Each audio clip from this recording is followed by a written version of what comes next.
Hey guys, in this video I'm going to show you all the steps that I go through in making my tombstones. You may notice in some of the steps I've used from other tutorials online. I'll put a link down in the description so you can go check out those videos and give credit to those guys. This is kind of a lengthy video. I apologize for that. I want to be as thorough as I could possibly be.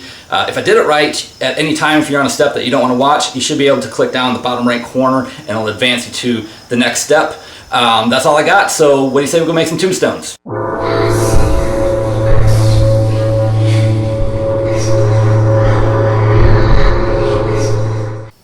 Alright, step one, we're going to start off with a 2-inch rigid foam insulation, either the pink or the green. I think the only difference is one comes from Lowe's and I think the pink comes from Home Depot. It's the same stuff, there's no difference. I like the 2-inch one, and you'll see later on the video of why a thicker foam will work better. So 2-inch foam, I will cut it to the size, the basic size of the shape, you know, the size of the stone that I want. This one here is probably about 15 inches by, I don't know, 32 inches or so.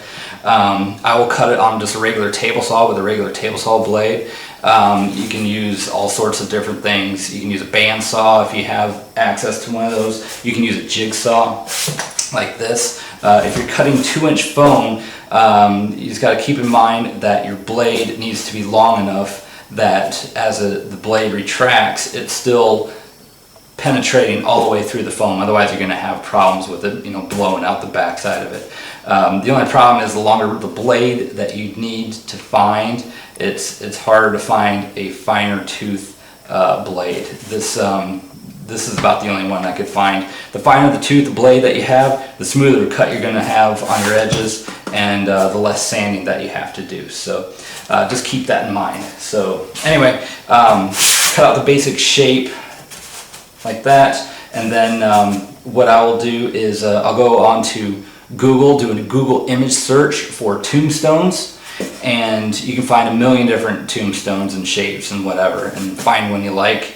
And you can reproduce it. If you remember doing the hearts when you're in grade school, where you would take a piece of paper and fold it in half, you know, and draw half of a heart and then cut it out and then be perfectly symmetrical. That application works the same way on tombstones, where you find your center line here, as I got it marked, and then you can fold a piece of paper off, do half the profile, flip it over, and do the other half.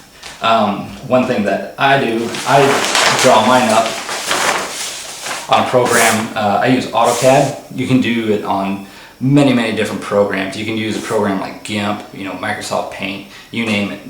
They all work the same thing. You can all do the same thing. So I draw mine up on AutoCAD so I can get a full-scale tombstone, and I have access to a large format printer or a plotter that will print out, you know, 24 by 36 inch pieces of paper.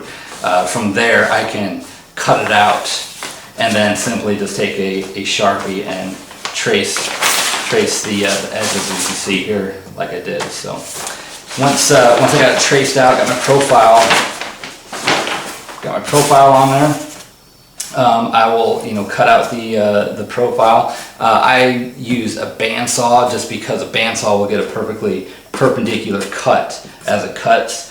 You can use a jigsaw if you don't have access to a bandsaw. Just be sure to go slow, because when you use a jigsaw, you know, the blade's going to want to wobble and trail off on you. And the more you do that, you're not going to get a perpendicular cut. So just keep that in mind when you're doing that. Go slow. Once you get your profile cut out, I will find, you know, some gouges or imperfections in the stone that I don't like, and I will use just simple drywall spackle and fill in the holes, and then once it dries up, go back over it with, you know, 120 grit sandpaper is probably what I use. So anyway, that's step one. Get your basic shape, get your profile on it, fill in any holes. And next we'll move on to putting on the lettering and carving that out. So on to step two. All right, step 2. We zoomed in a little bit closer so you can see how we do the lettering. But before we get into that, I'll show you that, you can see that here. I got the profile cut out and we got the edges all sanded.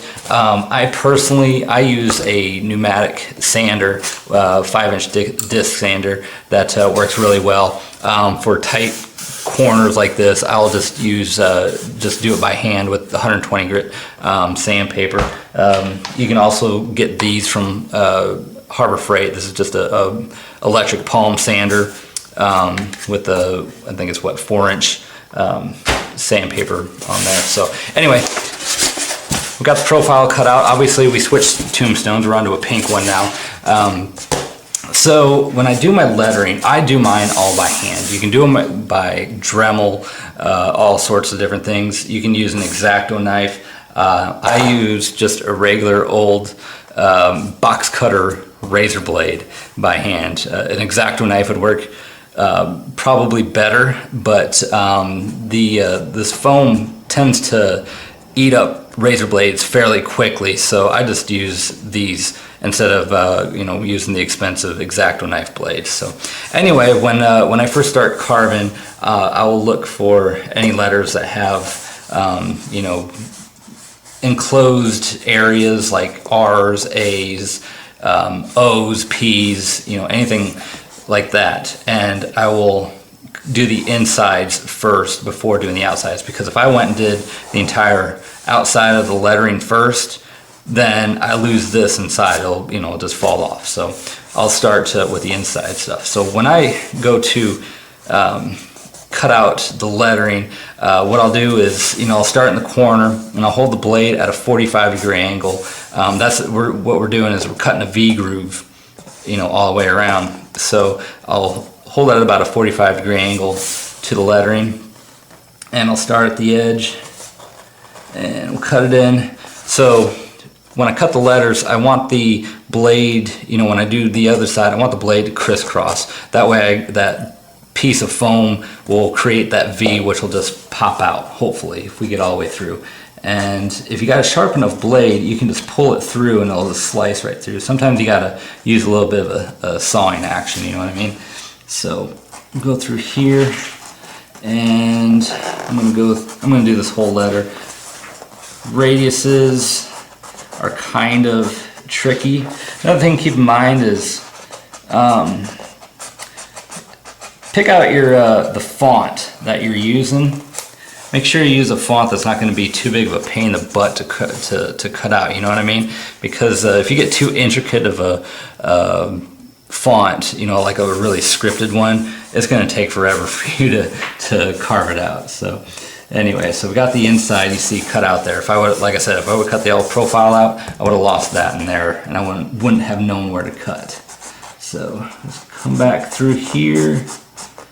We might have to time lapse this because I think on average, I average about 2 minutes per letter, somewhere around in there. I'm going to stop talking right now so I can just time lapse this.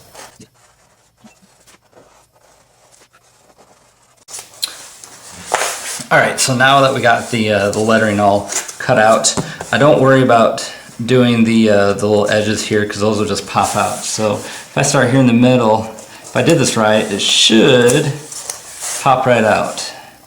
And if it breaks off, that means I didn't get all the way down. You can see right there, I didn't get all the way into it. So I can go in here and just clean up those pieces. There's that. Clean up that little bit there. So there you go. There's one letter down, and I got the rest of them. So we'll do a little time lapse. What do you say? And then we'll just blast through this thing real quick, like.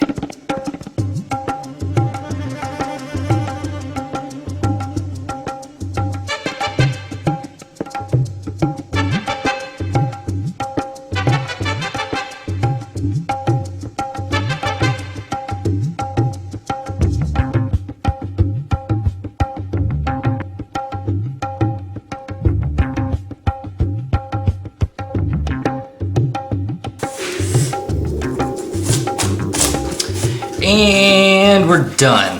All right, let's pull this all off of here. See how we look. Okay, looks like we're getting somewhere. Then I'll go back through these little areas like right there. These little corners that didn't pop out. Go back through and just pick those out. And we're pretty good. So, and like I said, guys, there's other tutorials out there, really good ones. Some people go into really intricate detail on their stones. I'm doing 25 tombstones for my graveyard, so I'm not going into super detail like other people do. And like I said, the people that do the really detailed ones do a fantastic job, and I'm very impressed with all their stuff. For what I'm doing, I don't need that much detail in mine. So anyway, we got our lettering cut out, and for the record, this is number 24 of 25. I have one left to do, and I will never have to carve another tombstone again, knock on wood, somewhere. So anyway, guys, that's it. We'll get into step 3, where we'll start to distress the tombstones. So hold on. All right, guys, we're on to step 3. I apologize that step 1 and 2 might have been kind of dark. I recorded those probably about 11, 12 o'clock at night. You know, when you got kids, you gotta do your stuff whenever you can, you know what I mean? So anyway, now that we got step 1 and 2 done, we got the lettering carved out, we're going to distress the stone, make it look old. The first thing I'm gonna do is I'm gonna add cracks, and I'm going to do a technique that I learned from SK Austin, and I'll put a link down in the description down there, a link to his tutorials on his tombstones. He does a fantastic job there. His stones are just beautiful, so I highly suggest checking out his videos on his tombstones if you haven't seen them already, which can't imagine that you haven't. But anyway, so we're gonna get going. So all we're gonna do is with a pocket knife, okay? And we're gonna start at the top and just work our way down. And no rhyme or reason, as cracks tend to generate on their own and go wherever the hell they want to go. So that's exactly what we're gonna do. And to start up here at the top, as you can see, I got a little crazy with the bandsaw there, and wasn't paying attention. So that looks like an excellent spot to start with. And I'm going to start, and I'm going to probably put the knife in, I don't know, 3/8 of an inch, and I'm just going to wiggle it back and forth as I work my way down, just kind of whittling away. And I'm just going to go, my blade's getting a little bit dull, so I'm coming up with these pieces like that. And you get these little things, go back and just pick those things out. And we're just going to keep on going on down through here. We'll go through the letters. We'll go everywhere. Okay. Just twisting back and forth. Not going any rhyme or reason. I'm going to try to, actually there's a little bit of rhyme. I'm going to make my way over to this edge here. Like so. I'm going to go back, pick out some of these places, maybe touch up where it might have been a little bit too thin. I don't want to go too crazy with the depth because I do have to paint it, and it gets difficult to get the paint down into some of these little nooks and crannies, you know, so I don't go too crazy. SK uses an airbrush to do his, which I wish I had one, because that would probably make painting inside these cracks a hell of a lot easier than just using a regular paintbrush, you know. So anyway, there's a basic crack. That, and what I like to do is once I get to an edge, I like to just bust off the corner of it.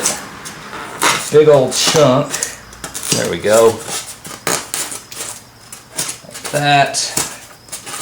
I'll probably work my way back up to this crack here. There we go. That right there.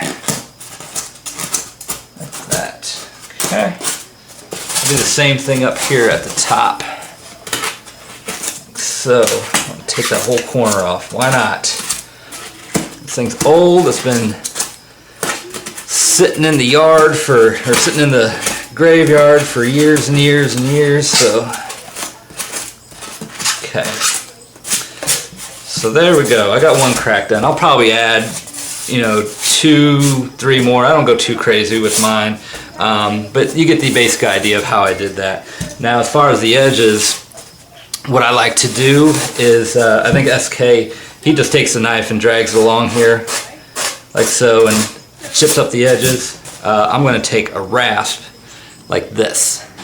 Sorry, I had to switch discs real quick. Okay, to distress the edges, I use a rasp, which is basically a really coarse file, and this makes very quick work of it. I hold it, I use the, there's usually a flat edge and a rounded edge. I'll use the rounded edge and hold it at about a 45-degree angle and just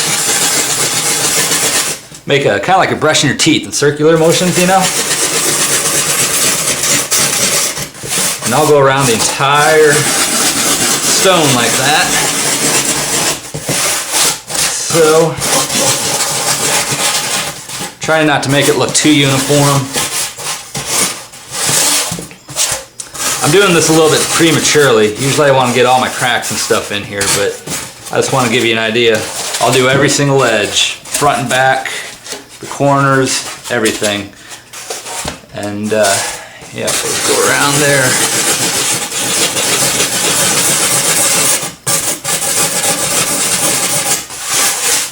So, okay. All right. I'm going to stop the recording right now, and well, I don't have to stop it. I'll just do another time lapse. How about that? we'll do the rest of our cracks, and we'll go in super speed.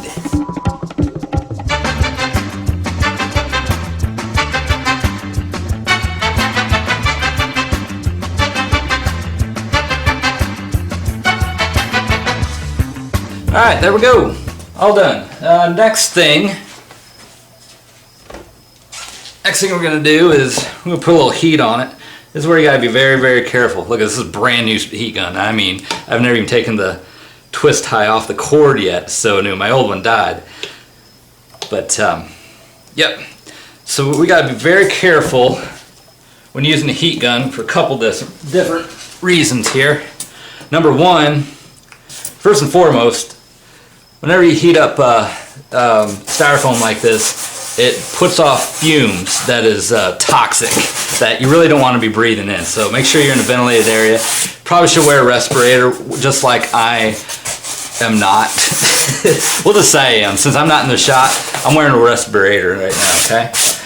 The other thing is when you put the heat on, especially in your letters and your cracks and everything, it is going to work, or it's going to shrink up the foam just like that, super fast. So you gotta be very, very careful of what you're doing. You got to move fast and keep a good sized distance from the stone itself. So hopefully I can get it in the shot about how far away I am. I don't even think it is. I'm gonna be so far away that I don't even think it's gonna be in the shot. But anyway, so let's do that. I'm gonna use on low. Look at me. Who do I look like? That's my Alan Hobson impersonation, right?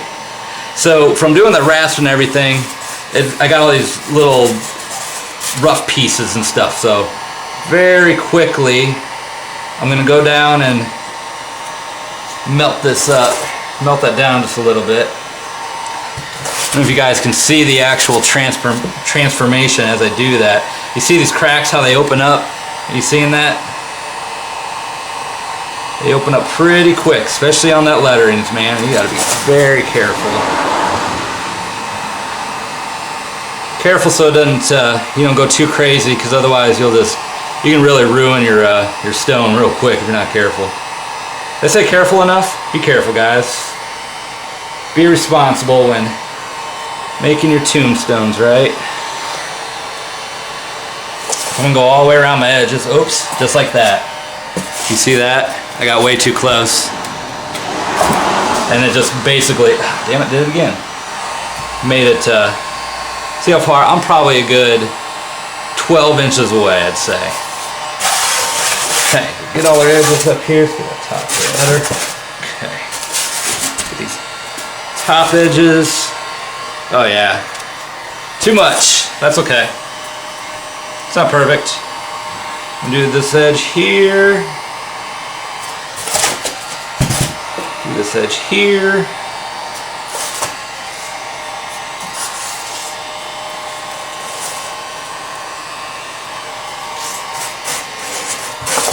I think we got it.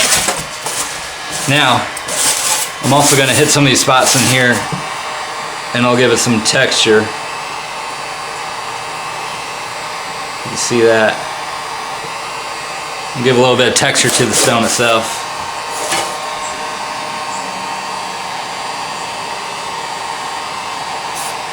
Yep. Alright.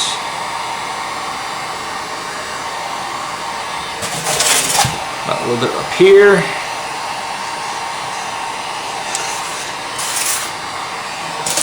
And we're done. There you go. So you can see where the heat kind of gave us some texture on there, and got all our edges, so all those loose little pieces are pretty much all melted off or melted in or wherever the hell it goes. And yep, that's it for step number 3. Step 3? Yeah. All right, we're gonna get on step 4. We're actually gonna start painting next. How about that? Stay tuned. All right, guys, now we're ready to paint. Almost. We got one other step we gotta do real quick. We have to make the tombstones able to stand up out in the yard, right? So what we're gonna do is we're gonna drill a couple holes and insert some PVC piping here. What I do is I use a 13/16 spade bit, and I will drill it as far as I can possibly get in there. Okay, see that? And then I'll cut these sections of about 6-inch long pieces of 1/2-inch PVC. And what I'll do is I'll take some foam board glue, like this PL 300 you can get at Lowe's or Home Depot, and I will just put a little bit on here all the way around, like 2 or 3 strips of it. That. Okay. And then I'll put it in here so you can do it, and I kind of twist it in so it gets that glue to cover on all different sizes. So there you go. That's it. I'll do that on all of them, and that gives you something for your rebar to go into. I use 1/2-inch rebar, about 12-inch pieces, and you see once we drive that into the ground, that'll fit right in there real nicely. So one word of caution: when you guys go to set up your tombstones and you drive in your rebar, don't drive your rebar into your ground until you're ready to put your stones up, because you do not want pieces of rebar sticking out of your ground, and especially when this stuff gets rusty or whatever, you can't see it, so it becomes real dangerous. If this stuff's sticking up out of your yard and someone comes by and happens to trip over it or something, they can get really hurt, really bad, you know, and get impaled or something. So word of caution, if you are going to put them up or you're going to take your tombstones off the rebar, put something over top of it, like a cup or something, just so it's visible. So anyway, that's all there is to that. It's pretty simple. 1/2-inch PVC glued into the foam, and be careful when you drill. Sometimes if you're not careful, you can blow out the front or the back. If you do happen to do that, I just use my spackle again and then just touch up the hole. So that's it. Okay, now we're ready to paint. Okay, let me put this over to the side real quick. So what I use, I go to Walmart and I get the cheapest flat paint. This is interior paint. It's like $10.99 a gallon. Some people will use Drylock, and which is a masonry sealer paint. That stuff's about $22, $23 a gallon. You can tint it to whatever color you want. I don't use that stuff just because it's more expensive, and I have, like I said, a whole lot of tombstones to do. So, and they're not out that long that I'm not too terribly concerned about it. So I'll use this Walmart flat interior paint. It's the cheapest stuff. And then what I'll do is I'll take a solo cup full of regular old sand, and I'll add that entire cup to a gallon of my paint, and that gives it a real, you know, masonry type texture to it, okay? All right, so we got our paint, and let's grab a tombstone. We'll grab this one. I know I don't need to tell you guys how to drive a paintbrush, but I'll show you the steps that I go through that I do. Before I paint anything, or what I do first is I'll go through and I'll paint all the lettering and fill in all the cracks and everything, and then once that's done, then I'll go over with a roller, because a roller, if you brush it all, then you get those, you know, brush streaks. So I'll do the lettering first. A couple little tricks here. This stuff can be kind of tedious to get inside, so, and some people, if you have an airbrush, go for it. I don't have an airbrush, so I'll get to that in a minute. So I'll use a fair amount of paint on my brush, and I will just smash it on in there, okay?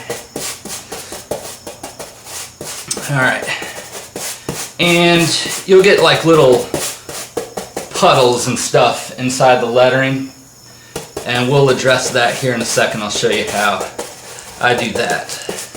Like, I don't think you can see it, but it's starting to pool up right there at the bottom of that H. Okay. Alright, so that's pretty good.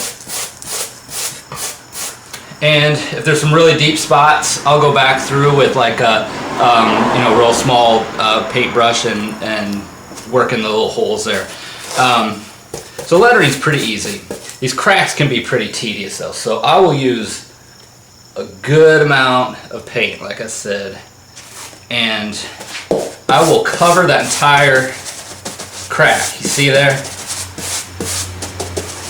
So it fills it up really, really full.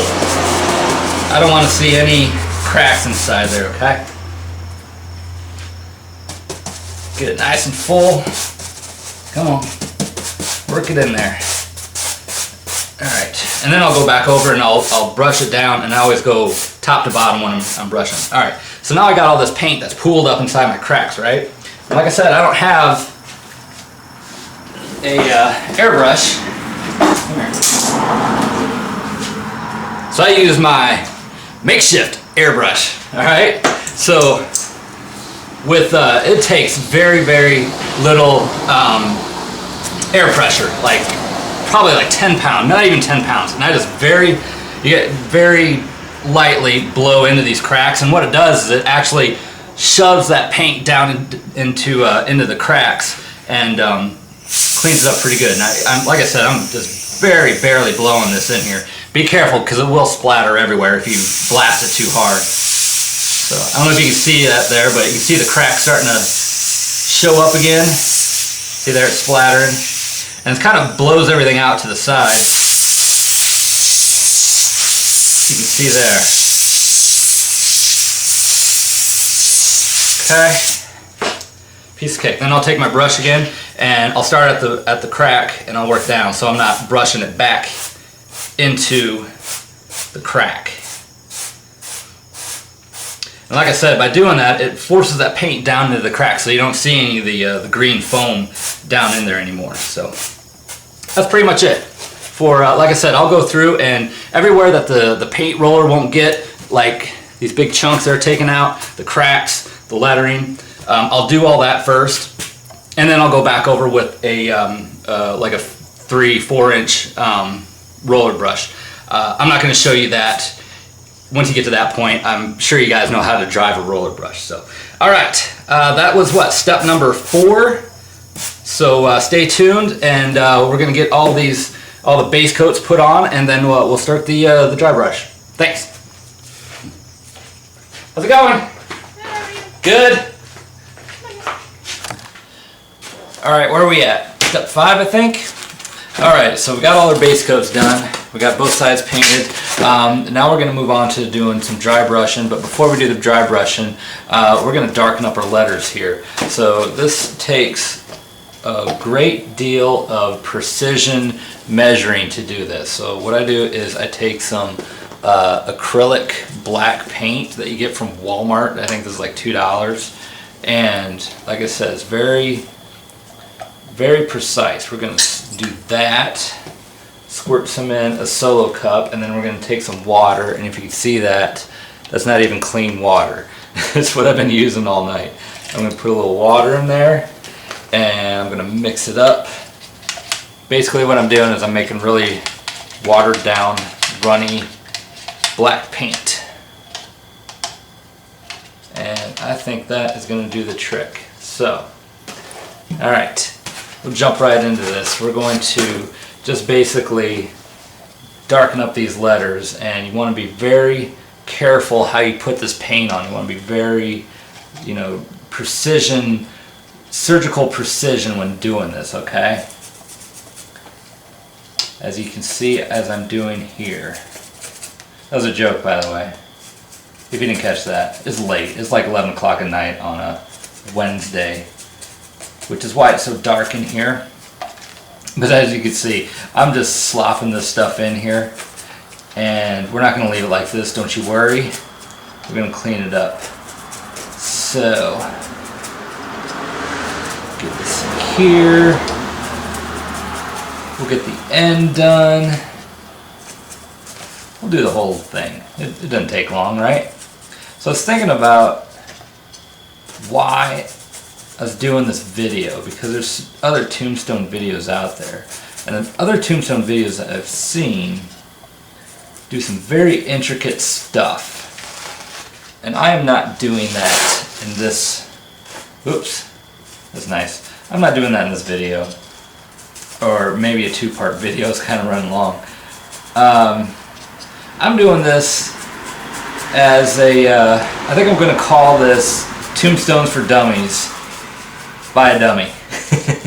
Because what I'm doing is good for doing multiple tombstones at once and making them look decent, not making them look super high-tech, realistic, whatever you want to call it, but pretty good. You know, better than store-bought. How about that? We're not store-bought tombstones, but we're not, you know, Scary Lady Terra tombstones, you know what I mean? I love Terra's videos. In fact, this is actually a step that I am using of hers, and I will link this in the description. But there. Got all the letters darkened up. Now I'm going to take just a rag and this same old dirty water and rinse that out pretty good. And I'm going to wipe off all this extra. But what I'm going to do is I'm going to use this as a, you know, like weathering, you know. So everything's going to go downwards, and I don't want any of the paint up above the letters, if that makes sense. So I'm going to start just at the top of the letters and pull it down and try to get all that excess off of there. So you can see there, and I know what you're thinking, this looks god-awful, and it does, but bear with me. I promise it'll get better. It will get better. Alright. So that's a good start right there. I'll get a little bit more water. Rinse that out good so you can see it there. Get that extra there.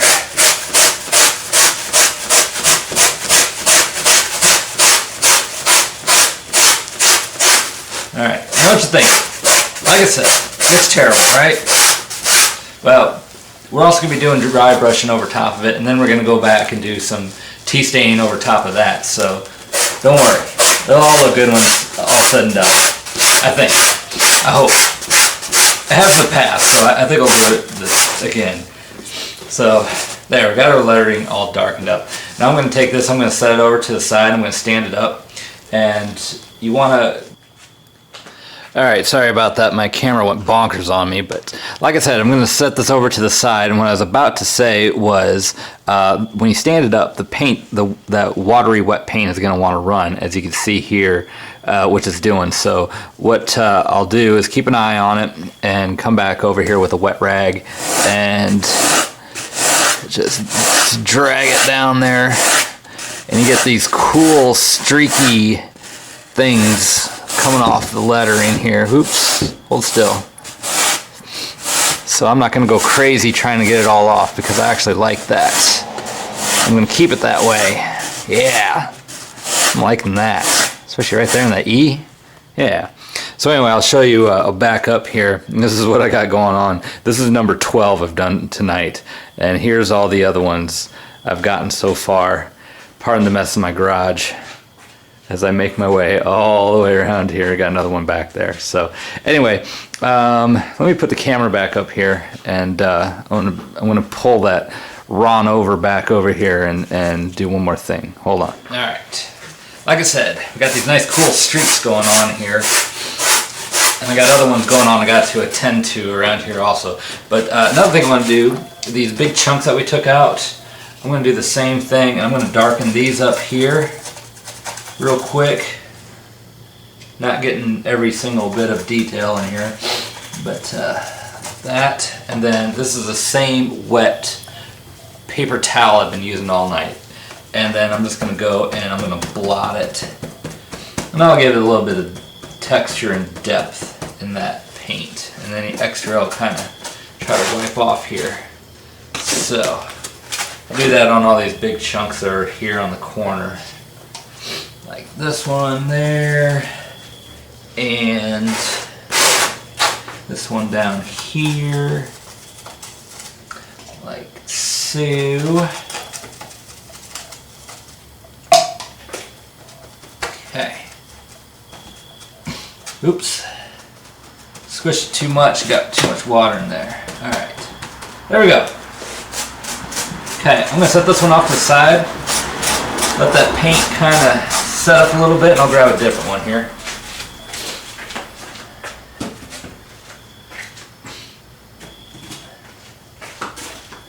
Right now, we can do some actual dry brushing. How's that sound?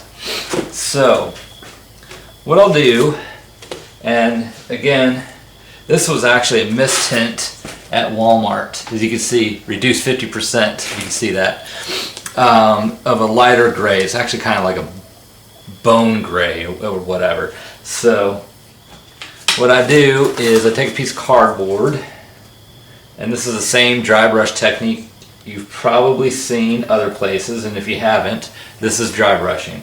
So you take some paint on your brush and you try to get most of it off your brush. Okay?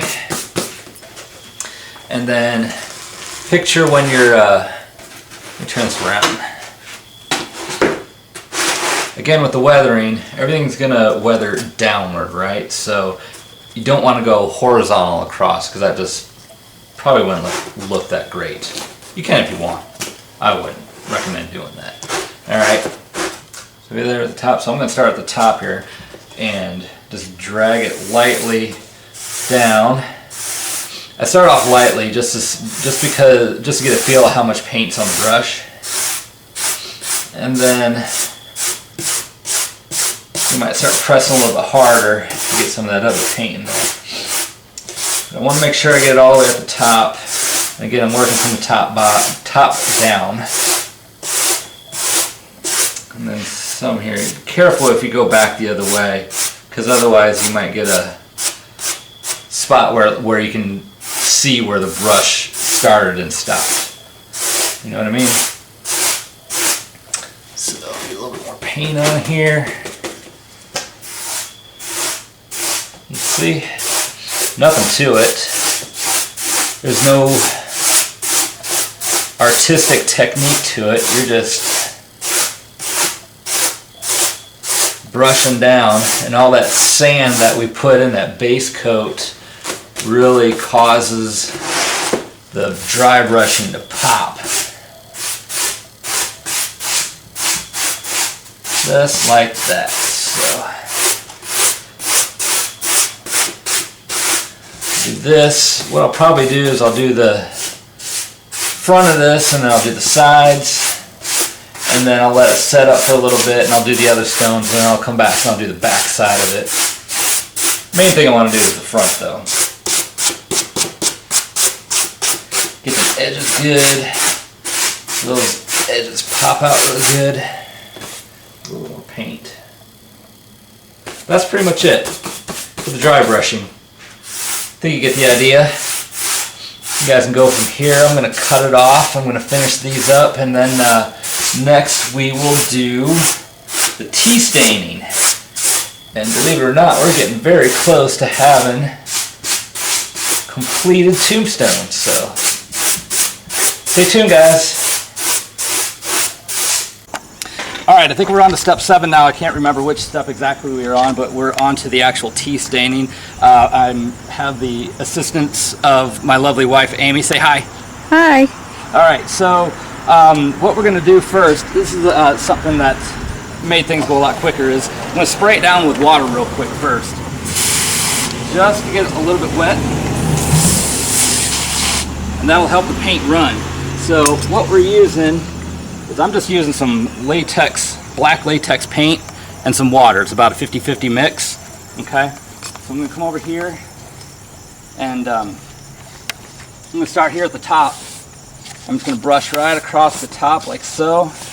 And it looks terrible right now, but we'll clean it up here in a second, okay? So we're going to get a good coat up here at the top and let it start running. And I'm going to brush across the letters here. And I'm going to brush the cracks like so, okay? Looks terrible, right? So then I'm going to get a cup of just water. Nothing but just clean water. I'm just going to start painting it across here, and this will allow that black paint to start running down and washing out. So you can see it's getting a lot lighter already. Just like that. And as you see, I got a little bit too much water on the top, and I pretty much lost everything at the very top. So I'll just go back with the black again and just hit it. And the more wet it gets, the easier it's going to start to run. And that's why I sprayed it with water to begin with, because it makes it speed up the process a lot. So that's basically it for the tea staining. You can do as many steps as you want. I'm just going to do it once because we got a lot of these to do, and I'm not going to waste a lot of time going into great detail. So that's it for the tea staining step, and we'll get the rest of these done and we'll get on to the next step. All right, next up we're just going to put a little bit of color on this. As you see, the tea staining's all dry now. What I'm going to do is I'm going to take some brown and some orange, and I'm just going to take just a couple drops of brown, oops, and a little bit heavier on the orange, which I'm almost out of because I'm almost done. This is the last one I got to do. Okay, so I would say it's probably 1 part brown, 2 parts orange, and then I'm going to put some water in here. Then I'm going to mix this up good. Get this nice, ugly, nasty, brownish, orangey color here. I think that looks pretty good. Okay. Then I'm going to take, I got some sea sponges here. One of them, I'm just going to leave in my water. My water's dirty, by the way. It's not. It's the same one I've been using. And I'm going to take some, get my sponge in here. I'm going to wring it out really good. And I'm just going to pick some spots that I'm going to just dab it on here. Let's start right here in the middle.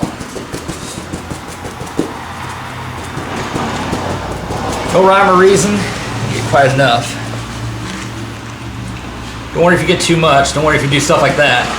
We're going to get to that. As it's Grand Central Station outside my house, if you can hear all that. So I'm just going to take it over here to the side.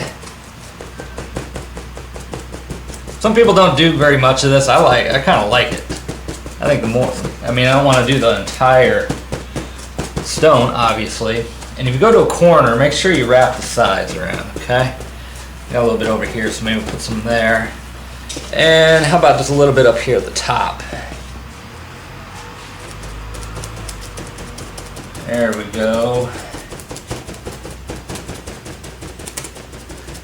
I think that will probably be plenty. Let's come over here. We'll get some in this crack here too. I like that. Go on the side a little bit more. And get over that crack a little bit. Down here. Is that enough? Is that too much? I think that's good. Alright, so that, whoops, that was way too full. Fail. Alright. I'm going to take my wet sponge. And I'm just going to kind of hit the edges so it's just not a, so it's kind of blends into it. You know, it's not just a hard edge on the perimeter of my brown spots. Okay, maybe hit the middle a couple times over here, both sides. That. So, I think that's gonna do it. All those bubbles on there. Yeah, there we go. So that's all there is to that.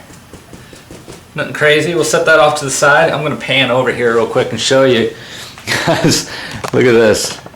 Yeah, oops, loosen that up.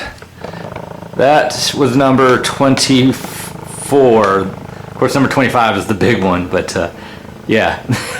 I'm tired of doing this. Alright guys, this is an optional step if you want to do this. Next I'm going to put on some moss and we will be done. So hold on. Alright guys, finally what we need to do is add a little moss to our tombstones, and I learned this trick from SK Austin, and I'll put a link down in the description down there of his video. Like I said, this is where I learned this. I use this Woodland Science, here I need to flip this around so I can see, this Woodland Science fine turf. You can get at hobby stores and craft stores and stuff like that.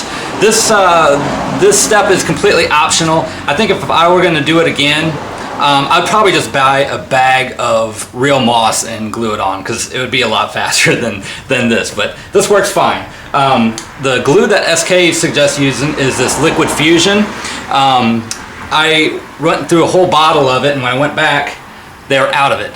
So I had to do something different. So what I used instead is this Loctite GO2 glue, which is pretty much the same stuff. It works the same.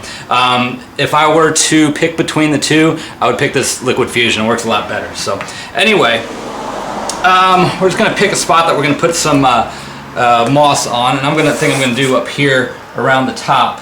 So I will go around my perimeter first, around the edge here, and again, like with the brown, if I go to an edge, I want to do around the side too, so it doesn't just stop right at the edge, you know what I mean? And then I'll come back in here and I'll fill it in, about like that.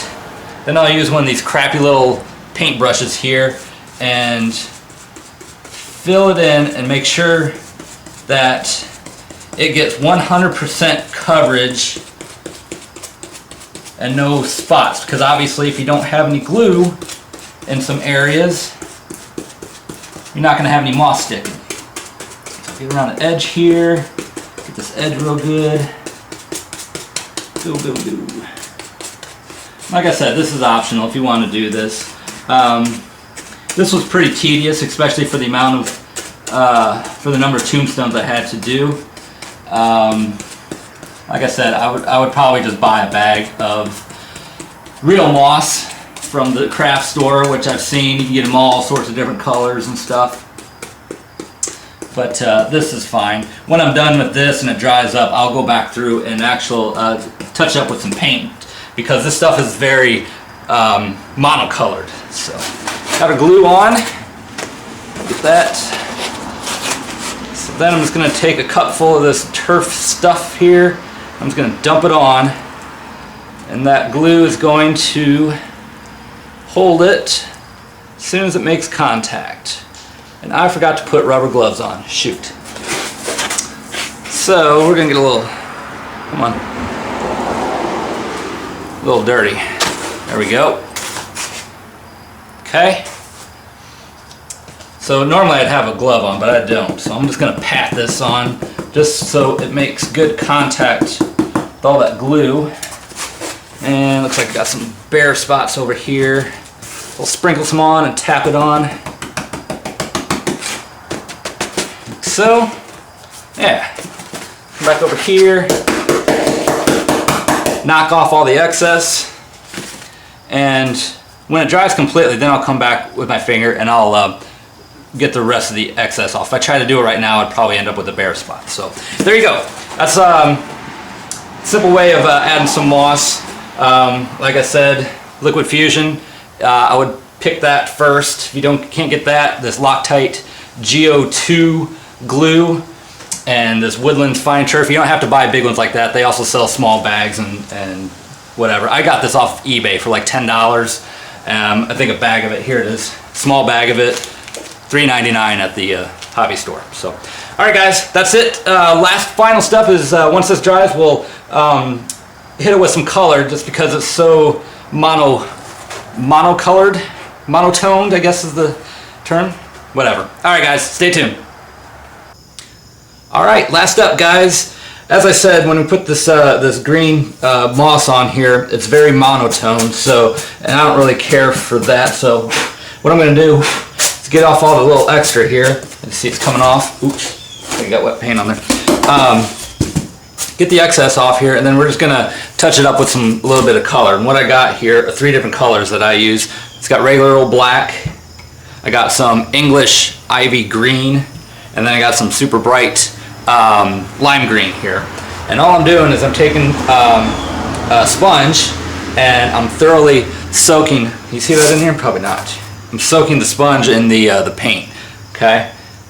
So get that going, and then all I'm going to do, get it soaked in there really good. And then all I'm going to do is just really lightly tap on top of this green here, and it's subtle, but it just gives it a little bit of color variation. If you can see that.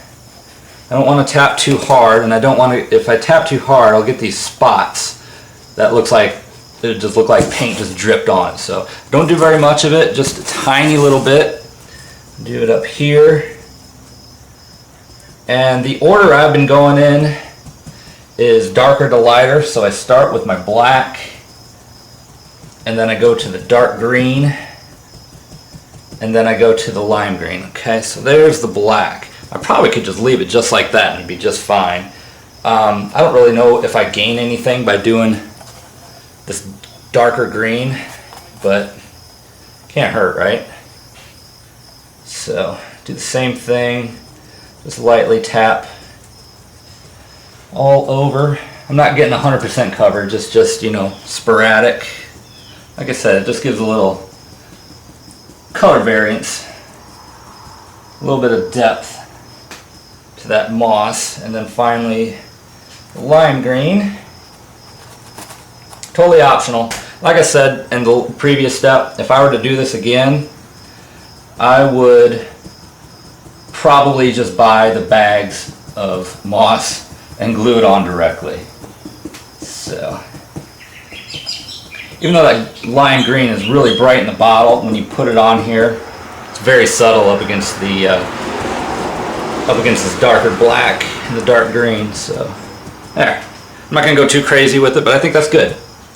So there you have it, guys. That is all the steps that I go through to making a tombstones. These are hopefully the last ones I ever have to make.